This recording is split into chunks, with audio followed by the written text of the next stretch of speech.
Hello అందరికీ welcome to San food labs. ఈ వీడియోలో 1 కేజీ మటన్ తోటి మటన్ కర్రీ ఎలా తయారు చేసుకోవాలో చూపించబోతున్నాను. చాలా టేస్టీగా, ఎక్కువ కాంప్లికేషన్స్ ఏమీ లేకుండా తక్కువ మసాలాలతోటి గ్రేవీగా ఎలా తయారు చేసుకోవాలో మీకు చూపిస్తాను. ఇది మా ఇంట్లో రెగ్యులర్గా ఇలాగే తయారు చేసుకుంటాం. చాలా టేస్టీగా ఉంటుంది. ఒక్కసారి ఇలా తయారు చేశారంటే ఈ టేస్ట్ ఎప్పటికీ మర్చిపోరు. లేట్ ఎందుకు, మరి రెసిపీలోకి వెళ్ళిపోదాం. ముందుగా 1 కేజీ మటన్ తీసుకొని నార్మల్ వాటర్ తోటి 2-3 సార్లు శుభ్రంగా కడుక్కోవాలి. తరువాత మటన్లో 1 teaspoon salt, half teaspoon పసుపు, అలాగే 1 టేబుల్ స్పూన్ ఆయిల్ వేసి బాగా మిక్స్ చేసుకొని 10 మినిట్స్ పక్కన ఉంచుకొని నార్మల్ వాటర్ తోటి ఒక 2-3 టైమ్స్ క్లీన్ చేసుకుంటే, ఇలా క్లీన్ చేసుకోవడం వల్ల మటన్ స్మెల్ రాదనమాట. ఒక కళాయి తీసుకొని 2-3 టేబుల్ స్పూన్ ఆయిల్ వేడి చేసుకొని 1 ఇంచు దాల్చిన చెక్క, అలాగే 3-4 లవంగాలు వేసి 1 మినిట్ సాటే చేసిన తర్వాత 2 ఆనియన్స్ని, అలాగే 2 టమాటోస్, 4-5 పచ్చిమిర్చిని కట్ చేసి వేసుకొని కవర్ చేసి 2-3 నిమిషాల వరకు మగ్గించుకోవాలి. 2 టేబుల్ స్పూన్ అల్లం వెల్లుల్లి పేస్ట్ వేసి పచ్చివాసన పోయేంత వరకు కుక్ చేసుకోవాలి.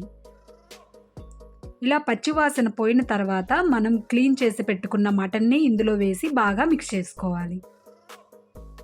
మీరు గరిట అయినా యూజ్ చేసి చక్కగా మిక్స్ చేసుకోవాలి. ఇప్పుడు మన టేస్ట్కి సరిపడా సాల్ట్ వేసుకుందాం. నేను కల్లుప్పు వేస్తున్నాను. ఒక హాఫ్ టేబుల్ స్పూన్ కల్లుప్పు, అలాగే 2 టేబుల్ స్పూన్ కారం వేసుకొని బాగా మిక్స్ చేసుకోవాలి.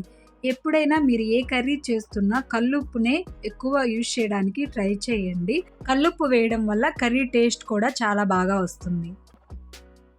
సాల్ట్ సరిపోకపోయినా లాస్ట్లో అడ్జస్ట్ చేసుకోవచ్చు. ఇప్పుడు ఒక హాఫ్ టీ స్పూన్ పసుపు వేసుకొని హై ఫ్లేమ్ మీద మూత పెట్టేసి ఒక 10-15 మినిట్స్ వరకు కుక్ చేసుకోవాలి. చూసారా, మటన్లోని వాటర్ ఇలా రిలీజ్ అవుతుంది. ఆ వాటర్ అంతా అయిపోయేంత వరకు కుక్ చేసుకోవాలి. మన మటన్ కర్రీ గ్రేవీగా టేస్టీగా రావడం కోసం 1 టేబుల్ స్పూన్ జీడిపప్పు, అలాగే 2 టేబుల్ స్పూన్ ఎండు కొబ్బరిని బాగా మెత్తగా గ్రైండ్ చేసుకోవాలి. కొంచెం వాటర్ పోసుకొని మెత్తగా గ్రైండ్ చేసి పెట్టుకోవాలి. దీన్ని పక్కన ఉంచుకుందాం. చూసారా, మనం కొంచెం కూడా వాటర్ పోయకుండా మటన్ ఎంత వాటర్ రిలీజ్ చేసిందో, ఈ వాటర్ అంతా ఇంకిపోయేంత వరకు మనం హై ఫ్లేమ్ మీదే కుక్ చేసుకోవాలి. ఆల్మోస్ట్ మటన్తో రిలీజ్ అయిన వాటర్తోనే 50% మటన్ ఉడికిపోతుంది.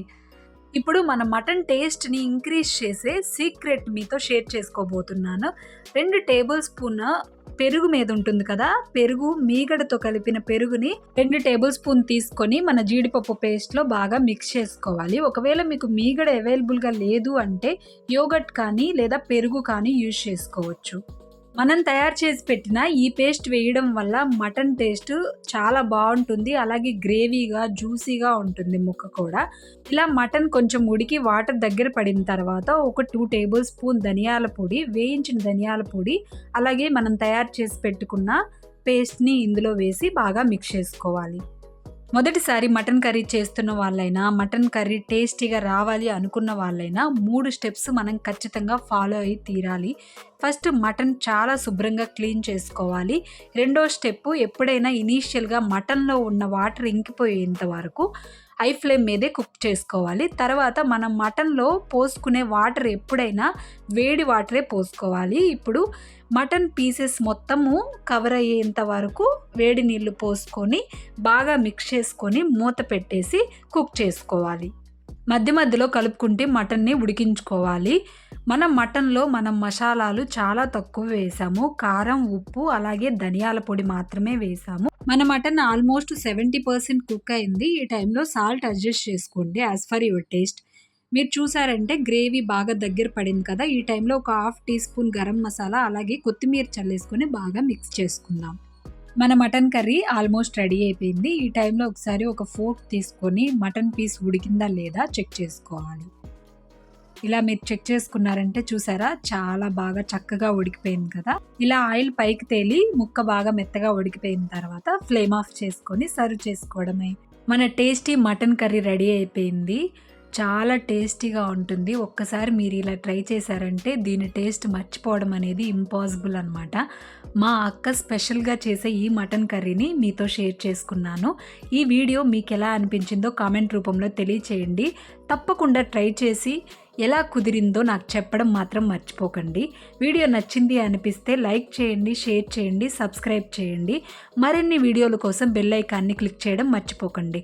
మరొక మంచి వీడియోతోటి మీ ముందుంటాను. Thank you. Stay blessed. Bye bye.